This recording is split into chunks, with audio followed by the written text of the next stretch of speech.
आजको नेपाल शेयर बजार अपडेट माघ 20 गते 2082। नमस्कार साथीहरू, स्वागत छ आजको नेपाल शेयर बजार अपडेटमा। आज माघ 20 गते नेपाल स्टक एक्सचेन्ज NEPSE परिसूचक आज 12.58 अंकले घटेर 2683.15 बिन्दुमा बन्द भएको छ। आजको कारोबारले के देखायो भने बजारमा अझै पनि सेलिङ प्रेसर कायमै छ र लगानीकर्ताहरू सर्ट टर्ममा अलि सतर्क देखिएका छन्। आजको कारोबार विवरण हेरौं। आज कुल 322 कम्पनीका शेयर कारोबार भए, जहाँ करिब 1 करोड 87 लाख किता शेयर 92,000 भन्दा बढी कारोबार मार्फत झण्डै 8 अर्ब 63 करोड रुपियाँ बराबरको कारोबार भएको छ। यो कारोबार रकमले बजारमा न त अत्यधिक उत्साह न त ठूलो डर, तर कन्फ्युजन र वेट एन्ड वाचको अवस्था देखाउँछ।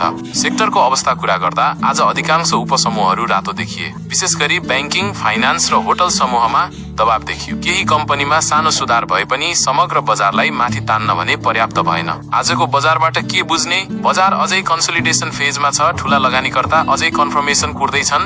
सर्ट टर्म ट्रेडरका लागि बजार चुनौतीपूर्ण, तर लङ टर्म लगानीकर्ताका लागि राम्रो कम्पनी छान्ने अवसर बन्दै गएको छ।